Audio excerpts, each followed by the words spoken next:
Have you ever marveled at ancient Rome stood before its colossal ruins? How do these structures still stand after 2,000 years of sun, rain, and history? Earthquakes have shaken them, civilizations have risen and fallen around them, yet parts of Rome endure, defiant against time. There's a profound mystery locked within their ancient stones. Think about the Pantheon in Rome. Its vast dome, a perfect hemisphere, still awes architects. It was the largest unreinforced concrete dome in the world for centuries. How did they achieve such feats without modern steel, without computer calculations? The scale of Roman ambition was immense. They didn't just build houses and temples. They built entire cities. They spanned rivers with mighty aqueducts. They carved roads through mountains. Their engineering prowess was legendary. What powered this incredible expansion? What material gave them the confidence to dream so big? The answer lies not in magic, but in a remarkable invention. This story isn't just about bricks and mortar, it's about ingenuity. A humble mixture, yet so potent it changed Rome forever. Imagine early Rome, a small settlement on 7 hills.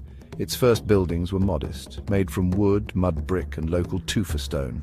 These materials served their purpose for a time. They were adequate for a growing village. But Rome was destined for more. It wasn't meant to remain a small player. Its ambitions were already stirring. Its destiny was to become an empire. As Rome expanded, its needs changed. Simple huts and small temples were not enough. The growing population required more: better housing, stronger defenses, grander public spaces. Early construction methods had their limits. Wood rotted and burned. Mud brick crumbled. Even cut stone, while strong, was laborious. It was slow to quarry and shape. Building truly massive structures was a huge challenge. The early Roman Republic faced constant struggles, wars with neighbors, internal political strife, yet it grew. It conquered. It absorbed other cultures. With this expansion came a demand for infrastructure. Roads to move legions, aqueducts to supply burgeoning cities with water. Then came the discovery, or perhaps a gradual perfection. It wasn't a sudden flash of lightning, more like a careful observation, a brilliant combination of existing knowledge. The Romans called it. We call it Roman concrete. This was the game changer, the ancient secret that would literally shape their world. The key ingredient was a special volcanic ash, found in abundance near places like Puteoli, now Pozzuoli. This ash, called, was remarkable. When mixed with lime, water, and aggregate like broken stones or bricks, it did something magical. It created a mortar that was incredibly strong. Not only that, it could set underwater. This was a colossal advantage for building bridges, harbors, and baths. Roman concrete didn't just dry, it underwent a chemical reaction.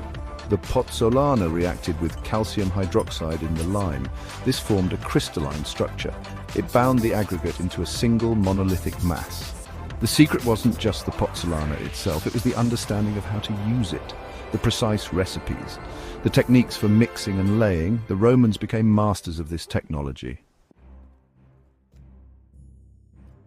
With Roman concrete, the architectural landscape transformed.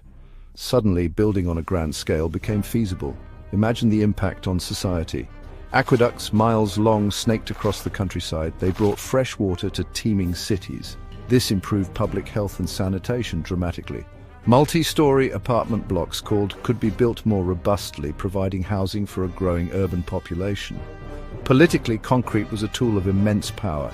Emperors and officials could commission monumental structures, vast temples, imposing basilicas, and grand forums. These weren't just functional buildings, they were statements, displays of Roman authority, wealth, and engineering genius. The Colosseum, a massive amphitheater built largely of concrete, stands as a testament to this era. It projected an image of an unshakable empire. Culturally, new forms emerged. Concrete allowed for daring architectural innovations. Domes, vaults, and arches could be larger and more complex. The Pantheon's dome is a prime example. Its construction would have been impossible without concrete. The aesthetic of Roman cities changed. Smooth, molded surfaces became common. The most astonishing thing about Roman concrete? Its durability. Many Roman structures have survived for 2 millennia. They have weathered storms, earthquakes, and human conflict. The Pantheon's dome still inspires awe. Aqueducts like the Pont du Gard in France still stand proudly. Their longevity is a stark contrast to many modern concrete structures, some of which show signs of decay after mere decades. For a long time after the fall of the Western Roman Empire, the exact recipe seemed lost, or at least its widespread effective use diminished. Medieval builders certainly created magnificent structures, but they often relied on different techniques. The consistent, high-quality production of Roman-style pozzolanic concrete wasn't replicated on the same scale for centuries. The secret became a subject of study and admiration. Modern concrete, typically made with Portland cement, is strong, but it can be vulnerable, especially to things like saltwater corrosion. Today, scientists are rediscovering the secrets of Roman concrete. They are analyzing ancient samples with advanced technology. They are peering into its molecular structure. What they are finding is fascinating. It turns out Roman concrete had self-healing properties. Tiny cracks, when exposed to water, could fill themselves. Lime within the concrete would dissolve and recrystallize, sealing the damage. This self-healing mechanism is incredibly important. It helps explain the material's extraordinary lifespan. Modern research is trying to replicate these properties. Imagine concrete that could repair itself, reducing maintenance costs for bridges, roads, and buildings. This ancient Roman innovation could lead to more sustainable construction materials for our future, materials that last longer and require fewer resources. The Romans also used less energy to produce their concrete compared to modern Portland cement, which requires very high firing temperatures. This means Roman concrete had a smaller carbon footprint. Consider this, a simple mixture of lime, volcanic ash, and rubble. Yet this humble material became an unseen architect of Rome. It underpinned its military might. It facilitated its administration. It allowed its culture to flourish in stone and mortar. Without, the Roman Empire as we know it could not have existed. Its scale, its grandeur, its longevity all owe a profound debt to this innovation. This ancient secret, Roman concrete, demonstrates a powerful truth.